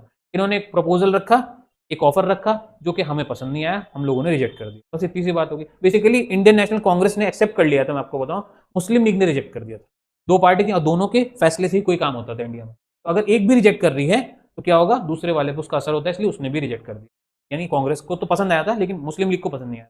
ठीक है, उसके मतलब इन्होंने क्या बोला था, पार्टीशन कर दूंगा, अलग कर दूंगा, मुस्लिम हिंदू कर दूंगा, अलग अलग कर दूंगा, वो सारी चीजें कर दी। तो ये चीज पसंद नहीं आई, एक ने ओके किया, एक ने मना किया। ठीक है, 1945 में हम लोग 1946 में पहुंचे। इसके बाद अगेन यही भाई साहब 3 लोग को लेकर के आए, अपने साथ 2 लोग और लेकर के आए, क्रिप्स साहब जिनका नाम था लॉर्ड पैट्रिक, और अलेक्जेंडर साहब, एवी अलेक्जेंडर, उनके साथ मिलकर इन्होंने दिया एक कैबिनेट मिशन प्लान, जिसके जो भी शर्तें थी उसमें इंडियंस को पसंद आई, उन्होंने इन दोनों पार्टी ने उसको एक्सेप्ट। इसमें बेसिकली उन्होंने बोला कि पार्टीशन हम करेंगे, क्योंकि मुस्लिम लीग ये जो थे ये अपना अलग कंट्री चाह रहे थे, पाकिस्तान। पहले पाकिस्तान इंडिया का पार्ट हुआ करता था, तो ये अपनी अलग कंट्री चाह रहे थे कि भैया हमें अलग कर दो, हमें यहाँ नहीं रहना। तो ये सारी बातें इसके अंदर रखी गई, इन्होंने सब एक्सेप्ट कर लिया। उसकी और अलग कंट्री अगर होगी तो बेटा अलग फिर उनका क्या होगा, कॉन्स्टिट्यूशन भी तो होगा। इंडिया वाला कॉन्स्टिट्यूशन थोड़ी चलेगा वहां पे। हर कंट्री का अपना कॉन्स्टिट्यूशन होता है, याद रखना, हर कंट्री का अपना कॉन्स्टिट्यूशन। इंडिया का अपना है तो दूसरी कंट्री का अपना कॉन्स्टिट्यूशन। ठीक है, तो पाकिस्तान जब गई तो उन्होंने बोला कि हम अपना कॉन्स्टिट्यूशन बनाएंगे, इन्होंने बोला कि हम अपना कॉन्स्टिट्यूशन। ठीक है, ये कहानी हो गई, यहां तक ये क्लियर हो गया। अब हम लोग आगे चलते हैं। क्लियर है बेटा, हम कहां तक पहुंच गए, कहां से शुरू हुआ कॉन्स्टिट्यूंट असेंबली बनना, तो कहां जाकर के वो रेडी हो गया बनने के कगार पर। अगला जो टॉपिक हम इसमें पढ़ेंगे, जो भी पढ़ेंगे हम, वो ये है कि अब जब कॉन्स्टिट्यूंट असेंबली बन गया है तो उसने क्या किया बनने के बाद। हमको पता है कॉन्स्टिट्यूशन बनाया, लेकिन उसके पहले भी तो कुछ किया होगा, पहले दिन थोड़ी बना दिया होगा कॉन्स्टिट्यूशन। तो हम आगे पढ़ने जा रहे हैं, देखिएगा। यहां तक क्लियर है एकदम? कोई कंफ्यूजन है तो अभी पूछो, कोई कंफ्यूजन एक बार घर पे भी पढ़ना, देन मुझसे कल जरूर पूछना। अगर कोई डाउट आता है कि सर ये चीज समझ में नहीं आई, देन अगेन आस्क मी।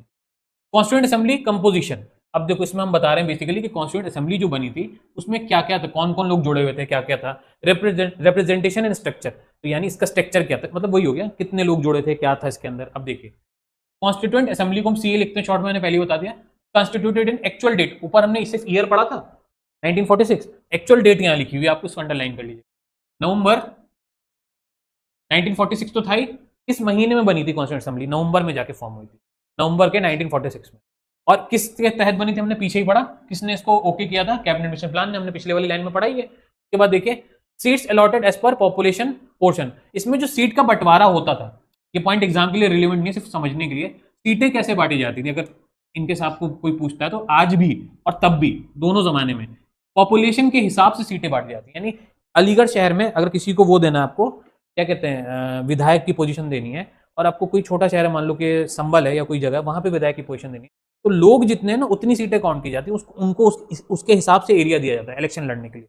भाई अब मुंबई शहर है, बड़ा शहर है, तो वहां पे भाई सीटें भी ज्यादा होंगी, दिल्ली शहर है सीटें ज्यादा होंगी, अलीगढ़ मुझसे कम होंगी, अब गोवा जाओ उससे कम होंगी, जितनी छोटी जगह होगी उतनी कम होगी। तो सीटें कैसे बढ़ती है बेटा किसी भी इलेक्शन में या कैसे, तो कैबिनेट मिशन प्लान में भी ये चीज कि भैया किसको कौन सा डिपार्टमेंट दिया जाएगा काम करने के लिए, वो किस तरीके से डिसाइड हुआ। जिस एरिया में लोग ज्यादा हैं उनको बड़ा डिपार्टमेंट, जिस एरिया के लोग कम हैं उनको छोटा डिपार्टमेंट काम करने के लिए दिया जाएगा। तो ये कैसे हुआ, पॉपुलेशन का पोर्शन देखा गया, एरिया वाइज बांटा गया।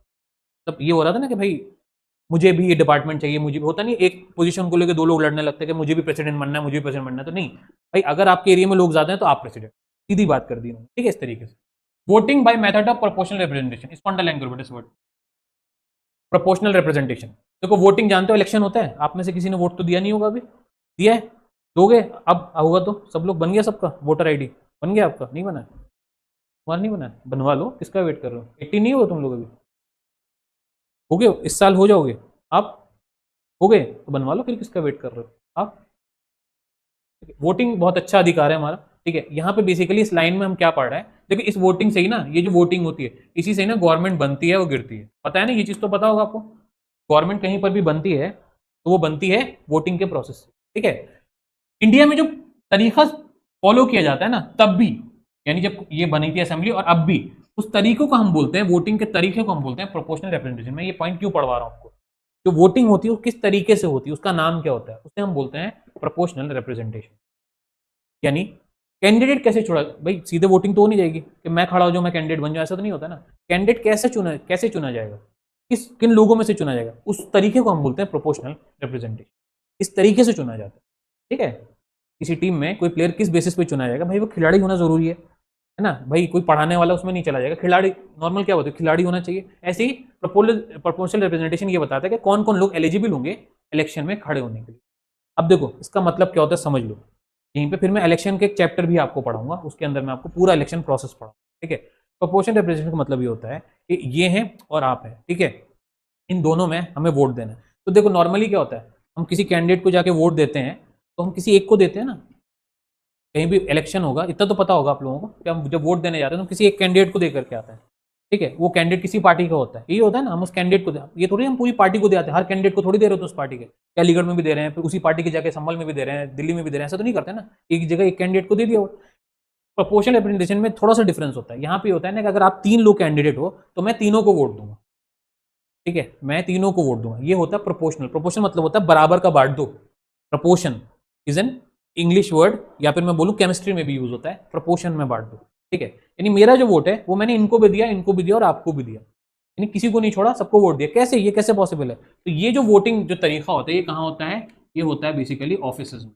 ये हम लोग जो हम लोग वोट देते हैं वो वाले वोट की बात नहीं हो रही है यहाँ पे, ऑफिस में। और पार्लियामेंट आप जानते हैं, पार्लियामेंट, पार्लियामेंट में, पार्लियामेंट जानते हैं जहां पे गवर्नमेंट बैठती है, पार्लियामेंट हाउस होता है ना, लोकसभा और राज्यसभा 2 हाउसेस होता है, तो जहां पे गवर्नमेंट बैठती है और जहां उसके ऑफिस होते हैं, वहां पे जो पार्लियामेंट में मेंबर्स को इलेक्ट करना होता है कि भाई मोदी जी प्राइम मिनिस्टर बनेंगे, तो कैसे डिसाइड हुआ होगा ना, वो जो डिसाइड हुआ है मोदी जी प्राइम मिनिस्टर बनेंगे, हमको नहीं बताया, लेकिन वो आपस में जो डिस्कशन हुआ, वो डिस्कशन इस तरीके से हुआ, प्रोपोर्शनल रिप्रेजेंटेशन, ठीक है। एक बार वो बन गए तो अब वही रहेंगे हमेशा प्राइम मिनिस्टर जब तक पार्टी जीतती रहेगी, ठीक है। तो ये सब जो डिसीजन हो तो स्टार्ट कहीं से तो हुआ होगा, वो स्टार्ट हुआ था इससे, यानी मोदी जी के खिलाफ कोई दूसरा बंदा भी खड़ा होगा उन्हीं की पार्टी का, ठीक है, कंटेस्ट करने के लिए कि मुझे बनाओ प्राइम मिनिस्टर इंडिया का, इलेक्शन जीतो तो। मान लो अमित शाह खड़े हैं फॉर एग्जांपल, या एक और तीसरे आदमी को ले लो, किसको लोगे, नितिन गडकरी साहब को ले लो, उनकी जमती नहीं है बीजेपी में, उसी पार्टी की, उनकी आपस में नहीं जमती, तो 3 बंदों को ले लिया, मान लो तीनों खड़े हो गए, भाई जाहिर सी बात है जो आपका अपोजिट होगा वही खड़ा होगा ना, नितिन गडकरी साहब की नहीं बनती, वो उस पार्टी में जरूर उनकी बनती नहीं है, तो तीनों को खड़ा कर दिया। अमित शाह साहब क्यों खड़े हो गए कि यार चलो मैं अपने वोट इनको दे दूंगा, कोई बात नहीं, मैं तो सपोर्ट में उनके, लेकिन नितिन गडकरी क्यों खड़े हो कि भैया मुझे जीतना है, मुझे प्राइम मिनिस्टर बनना है, मोदी जी नहीं बनेंगे प्राइम मिनिस्टर, ठीक है, ये वाली बात हो गई। अब मैं हूं, मैं आया हूं वोट देने, मान लीजिए आप मोदी जी हैं, आप अमित शाह और आप नितिन गडकरी हैं, अब मुझे वोट देना है, तो ये पर्चा रखा है वहां पे, सब घिरा हुआ है, कोई देख नहीं रहा मुझे, ठीक है, वहां पे कैसे वोटिंग होती है, अब पर्चे में ना तीनों के नाम है, मोदी जी, नितिन गडकरी और तीसरा क्या बोला मैंने, अमित शाह। तो नॉर्मली आप क्या करोगे, नॉर्मली क्या होता है, एक को वोट दे दिया कि भैया मुझे पसंद, लेकिन नहीं, वहां पे आप नंबर करते हो कि पहले नंबर पे मुझे कौन पसंद है, फॉर एग्जाम्पल मान लो अमित शाह, तो मैंने पहले पे अमित शाह लिख दिया, 1 अमित शाह। 2 दूसरे नंबर पे मैं किसको रखूंगा, सेकंड नंबर पे, सेकंड में मान लो मुझे मोदी जी पसंद है, मैंने 2 लिख दिया। थर्ड पे मुझे नितिन गडकरी नहीं पसंद है फॉर एग्जाम्पल, तो मैंने तीसरे पे नितिन गडकरी, तो 1 2 3 इस तरीके से रैंकिंग कर दी मैंने, रैंकिंग कर दी, तो जो मैंने रैंकिंग की उसी को हम बोलते हैं प्रोपोर्शनल रिप्रेजेंटेशन। यानी अगर सबके, अब मैंने किया ऐसे ही, मान लो कि 200 लोग आके और वोट दिए, लोकसभा में टोटल 545 लोग होते हैं, 545 लोग लोकसभा में जो बैठते हैं, नेता लोग जो होते हैं 545 होते हैं, तो वोटिंग में पूरे 545 लोग आते हैं वोट देने के, ठीक है। अब 545 में हो सकता है किसी और को नितिन गडकरी पसंद हो, उसने नितिन गडकरी को पहले नंबर पर रखा हो, तो इसमें क्या होता है, सबके जो पर्चे आते हैं ना उसमें ये देखा जाता है कि मोदी जी को कितने लोगों ने 1 नंबर पर रखा, मान लो मोदी जी को 200 लोगों ने रखा है, ठीक है, तो एक तरफा जीत गए। लेकिन मान लो कि मोदी जी को बराबर 1 नंबर पर रखा, नितिन गडकरी को भी बराबर लोगों ने 1 नंबर पर रखा है, एक दो ने वोट नहीं दिया, जिसकी वजह से क्या बराबर, मान लो 200 300 250 लोगों ने नितिन गडकरी को रखा नंबर 1 पे, और 250 लोगों ने नंबर 1 पे किसको रखा है, मोदी जी को रखा है। अमित शाह हार गए क्योंकि बाकी जो बचे उन्होंने अमित शाह को रखा था नंबर 2 या 3 पे, तो वो तो वैसे ही हार गया। अब इन दो में क्या हो गया, टाई हो गया। अगर किसी ने 251 यानी किसी ने एक नंबर पे मोदी जी को ज्यादा रखा है, तो मोदी जी वैसे ही जीत गए, नेता बन गए पार्टी के, और उसके बाद क्या हुआ, कंटेस्ट के प्राइम मिनिस्टर का इलेक्शन, फिर लोगों ने उन्हें वोट दिया, वो बात की बात होगी। प्रोपोर्शनल रिप्रेजेंटेशन पहला जब उनको इलेक्ट करना है ना, तब की बात होगी कि अपने लोगों में कैसे इलेक्ट होंगे, वो इस तरीके से इलेक्ट, ठीक है। काफी बार ऐसा होता है कि भाई पार्टी के जो हेड होते हैं वो कहते हैं कि नहीं यही बनेगा, लेकिन अगर जहां पे आपस में लड़ाई है, 2-3 लोग में बन नहीं रही, वहां पे ये होता है प्रोपोर्शनल रिप्रेजेंटेशन, ठीक है।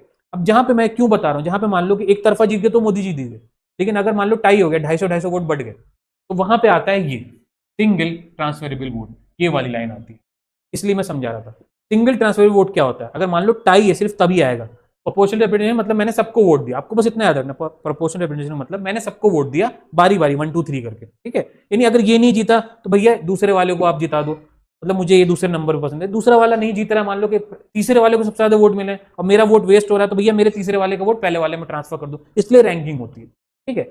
इसमें क्या, सिंगल ट्रांसफर वोट में मान लो टाई हो गया, तो जो बंदा हारा है, यानी जो अमित शाह को जिन लोगों ने वोट दिया उनको फिर से बुलाया जाएगा, ठीक है, उनसे बोला जाएगा कि आपने अमित शाह को वोट दिया था, वो तो हार गए, नंबर 1 पे थे आपके, पर आपने नंबर 2 पे जिनको रखा था और नंबर 3 पे उनमें टाई हो गया, तो आप अमित शाह को जो नंबर 1 पे रखा तो उसको काट करके आप किसी और को अपने लिस्ट में नंबर 1 कर दीजिए, जिससे क्या हो टाई टूट जाए। यानी अमित शाह को तो आप हटा ही दीजिए, अब जो 2 3 है ना उनमें से आप 1 किसी को सेलेक्ट कर लीजिए। तो मान लो कि कितने 45 लोग थे, 45 में से 25 लोगों ने मोदी जी को सेलेक्ट कर लिया और 20 लोगों ने किसको सेलेक्ट कर लिया, उनको नितिन गडकरी को। तो मोदी जी इस तरीके से जीत गए। हालांकि उनकी चॉइस नहीं थी पहले मोदी जी, लेकिन कौन थे, नितिन गडकरी, उनको वो वोट वेस्ट होता है इसलिए उनको वोट ट्रांसफर करना पड़ा अपना दूसरे कैंडिडेट को। इसी को हम बोलते हैं सिंगल ट्रांसफरेबल वोट, अपना वोट मैंने ट्रांसफर कर दी। क्लियर है बेटा कॉन्सेप्ट? कंफ्यूजन है कुछ? महक नहीं क्लियर है? चलो अच्छी बात है, अगर नहीं क्लियर है तो अभी बता दो कुछ भी, एक बार और रिपीट कर दे रहा हूं मैं।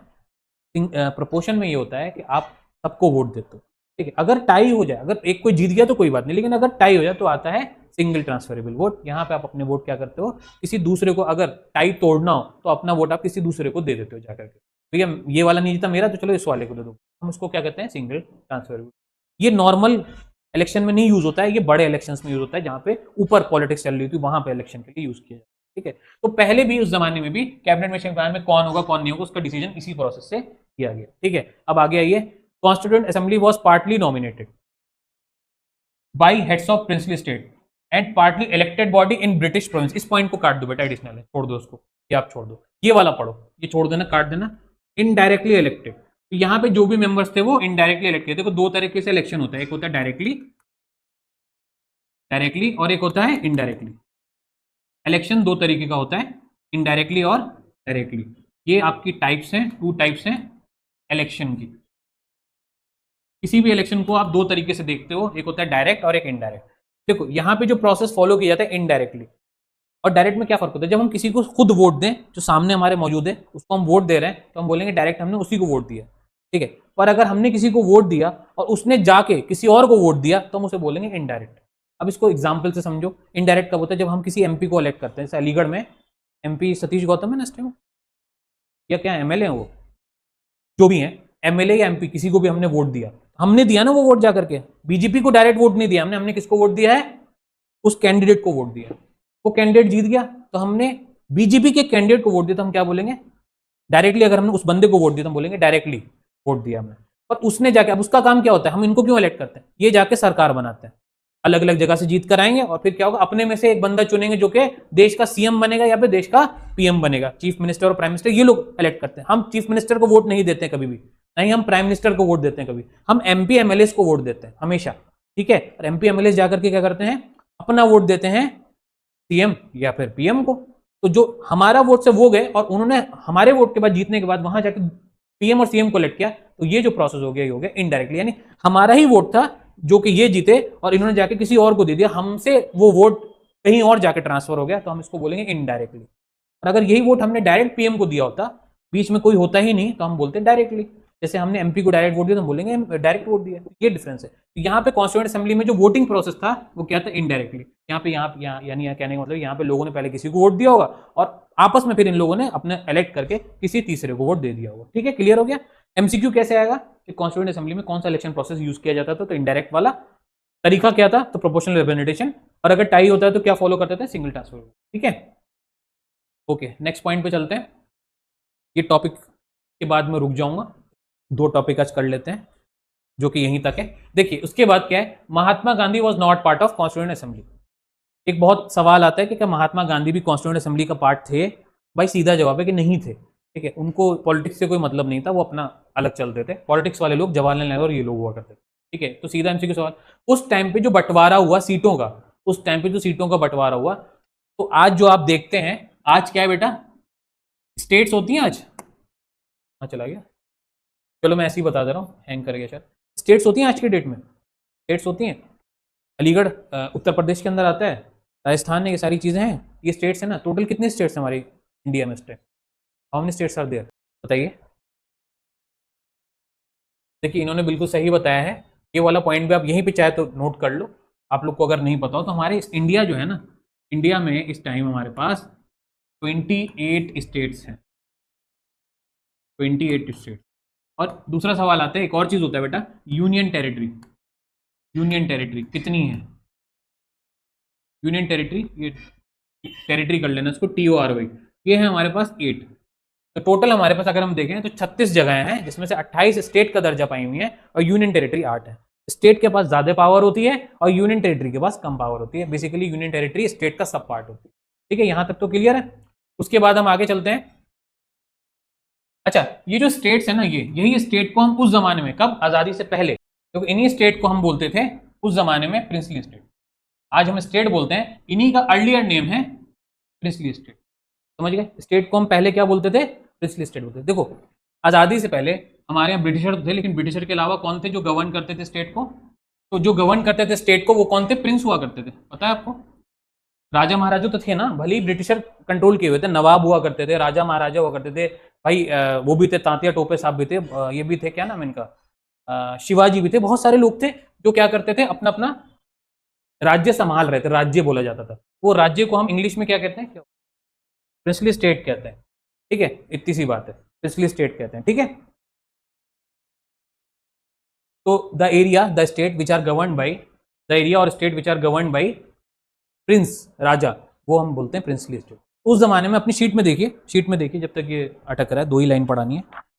तो उस जमाने में टोटल कितनी, जैसे अभी कितनी स्टेट है बेटा, 28 है। तो उस जमाने में टोटल देखिए, टोटल स्ट्रेंथ लिखा हुआ आपकी शीट में 389 थी टोटल जगह मिला करके। अभी कितनी, 28 और 8 यानी 36 है। उस जमाने में टोटल कितनी थी जगह, यानी इंडिया ही जो था, पाकिस्तान वाला पोर्शन भी था इंडिया के अंदर, उस सबको मिला करके, और बांग्लादेश वाला पोर्शन भी, जो बांग्लादेश निकल गया बाद में, तो उन सबको मिला करके हमारे पास छोटे छोटे छोटे छोटे राज्य होते थे। हर राज्य में कोई राजा या फिर ब्रिटिशर रूल कर रहा होता था, ब्रिटिशर का कोई ऑफिसर। टोटल 389 जगह थी, जो आज की डेट में कंबाइन कर करके 28 स्टेट और 8 यूनियन टेरिटरी बना दी गई। उसमें भी आपको बता रहा है कि ब्रिटिश के कंट्रोल में कितनी थी, तो देखिए सारी की सारी 389 ब्रिटिश गवर्नर्स के प्रोविंस में थे, यानी ब्रिटिश सबको गवर्न करते थे, हेड वही हुआ करते थे। लेकिन उसके अलावा चीफ कमिश्नर प्रोविंस, यानी कि उनके नीचे जो ऑफिसर थे, 389 में से डिवीजन है। 389 में से 292 किसके पास थी, डायरेक्ट ब्रिटिश कंट्रोल में थी। इस पे लिख लीजिएगा पेंसिल से, 389 में से 292 जहां लिखा हुआ उसके आगे लिखिएगा direct British control, direct British control, direct British control. और प्रिंसली स्टेट जहां लिखा हुआ है यानी indirect British control, indirect British control. जब आप 292 और 93 को जोड़ेंगे तो ये हो जाएगा 389। कहने का मतलब ये है, ब्रिटिश ही सबको गवर्न करते थे, लेकिन जहां पे ब्रिटिशर किसी और की मदद नहीं लेते थे इंडिया में गवर्न करने के लिए, उन जगहों को हम बोलते थे चीफ कमिश्नर्स प्रोविंस। ठीक है, और जहां पे राजा महाराजा ही गवर्न करते थे, लेकिन जो भी पैसा कमाते थे या जो भी लोगों से वो कमाई करते थे राजा महाराजा, वो पैसा ब्रिटिशर को भेजते थे, यानी राजा महाराजा रूल कर रहे थे लेकिन पैसा दे रहे थे ब्रिटिशर को। उस जगह को हम बोलते हैं प्रिंसली स्टेट। ठीक है, क्लियर हो गया? इसमें ऊपर वाली लाइन पे आ जाओ, the 93 seats allotted to the princely state were not filled as they decided to put away from the constituent assembly. देखिए, अब यहां जो लिखा है टोटल स्ट्रेंथ बेटा 389, यहां पे एक पॉइंट और नोट करिएगा, जब तक मैं आपको एक बोर्ड पे लिख के दिखा दे रहा हूं, ये वाला पॉइंट लिखिएगा। देखिए, आज जो है, बस ये लास्ट पॉइंट है, आज जो पार्लियामेंट होता है ना, देखिएगा आज की डेट में जो पार्लियामेंट है, ठीक है, उसकी टोटल स्ट्रेंथ जो है आपकी, वो लोकसभा प्लस राज्यसभा, इसको कंबाइन करके ली जाती है। यानी ऑन एन एवरेज में जोड़ूं तो 543, 2 सीटें हट गई हैं, और राज्यसभा में टोटल सीटें आपकी 245। तो जरा से जोड़िए, प्लस करिएगा जल्दी से, कितनी सीटें हो गई? 543 और 245 कितनी सीटें हो गई?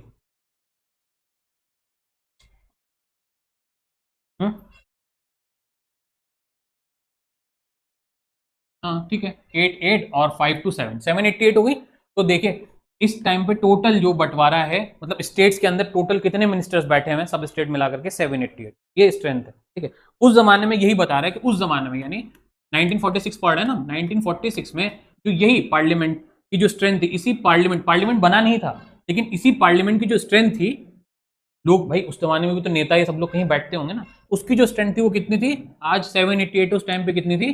389 थी, जिसमें से माइनस करिए आप 93। अभी मैंने अर्लियर बेटा कौन सी 2 पार्टी बताई थी आपको? 2 पार्टी कौन सी थी इंडिया के अंदर?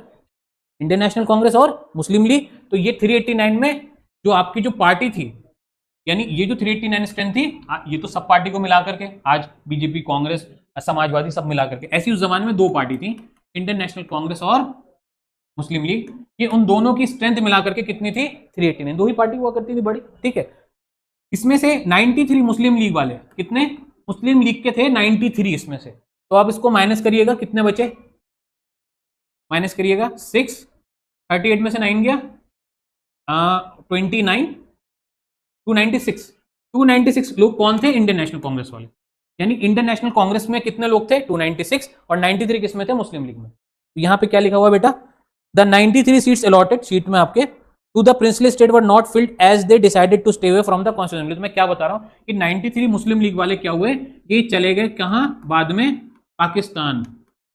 इन्होंने अपना कब 1947 में अपना बना लिया पाकिस्तान। तो इंडिया के पास टोटल पार्लियामेंट में मेंबरशिप कितनी बची थी, इंडिया के पास रह गए थे टोटल 389 हुआ करते थे, लेकिन 1947 में कितने रह गए थे, 1947 में रह गए थे 296 और 1946 में थे 389। इंडिया की जो टोटल स्ट्रेंथ थी वो थी 296। क्यों, क्योंकि 93 जो मुस्लिम लीग के लोग थे वो कहां चले गए थे, वो अलग अपना पाकिस्तान बना के पूरा अपना मेंबर्स लेके चले गए। इसमें एक पॉइंट और नोट कर लो शीट में अपने, इनमें 15 टोटल वुमेन कितनी थी। एक सवाल ये भी आता है कभी कभी कि यार इसमें मेल कितने थे और फीमेल कितनी थी, किसमें इस टाइम 296 में मेल कितने थे और फीमेल कितनी थी। तो 15 वुमेन वर देयर, 15 वुमेन हुआ करती थी, मतलब इसमें टोटल 15 थी, बाकी जो बचा आपका यानी 281 वो मेल थे। क्लियर है, इसमें टोटल नेता वुमेन कितनी थी, या ऐसे समझ लीजिए फ्रीडम फाइटर वुमेन कितनी थी। ठीक है भाई, आजादी की लड़ाई लड़ी थी, फ्रीडम फाइटर भी बोल सकते हैं, ठीक है, और साथ में नेता भी बोल सकते हैं, वो थी 15, और बाकी जो बचे 296 में से यानी 281 वो थे आपके मेल। ये हो गई इसकी कहानी। मैंने आपको स्ट्रेंथ भी बता दी सारी की सारी। तो उस टाइम पे हमारे पास कितनी स्टेट हुआ करती थी, टोटल 389। तो 389 के 389 भाई नेता होते थे, हर स्टेट का एक नेता होता था। ठीक है, उनमें से इंडिया के नेता कितने थे 296 और पाकिस्तान वाले नेता कितने थे 93, जो कि बाद में पाकिस्तान वाले, पहले उनको मुस्लिम लीग बोला जाता था। ठीक है, बाद में पाकिस्तान की लीग बन गई वो। उसमें से इन 296 में से जब ये लोग चले गए तो उन 296 में से वुमेन कितनी थी, 15 थी, बाकी जो बचे हुए मेल कितने थे 281 थे। ये कहानी क्लियर होगी। अब अगला जो हम कल टॉपिक पढ़ेंगे वो इनसाइड द कॉन्स्टिट्यूएंट असेंबली, यानी कॉन्स्टिट्यूएंट असेंबली के अंदर क्या था उसके अंदर हम जाएंगे। क्लियर है। अब बेटा कोई डाउट है तो अभी बताओ, कोई भी डाउट है, महक और आप भी बताइए, और आमना आप भी बताइए। 2 मिनट में खड़ा हूं, अगर कोई भी डाउट है, नहीं तो कल अब भी आप पूछ सकते हैं, मैं यहीं मिलूंगा आपको, कोई प्रॉब्लम नहीं। ठीक है, चलो पढ़ना लेकिन जा करके जरूर। ठीक है, ये एक मेरी रिक्वेस्ट है, अगर इंट्रेंस निकालना तो यू हैव टू स्टडी। मैं तो पढ़ाऊंगा, आपको भी पढ़ना पड़ेगा। हम ना ये चीज़ें क्लियर हुई, ये सारी चीज़ पहले पढ़ी थी आपने पूरा। ठीक है, तो आपका रिवीजन हो गया। मैंने इस बैच में इसलिए बुलाया क्योंकि आपकी क्लास छूट गई थी बीच में, तो इसमें पूरा आपका कोर्स फिर से चलेगा, तो आप इसमें कंटिन्यू कर लेना। तो जो ऑनलाइन बच्चे हैं वो भी नोट कर लें, कोई क्वेरी हो तो आप लोग मुझे व्हाट्सएप पे भी, ग्रुप पे भी भेज सकते हैं।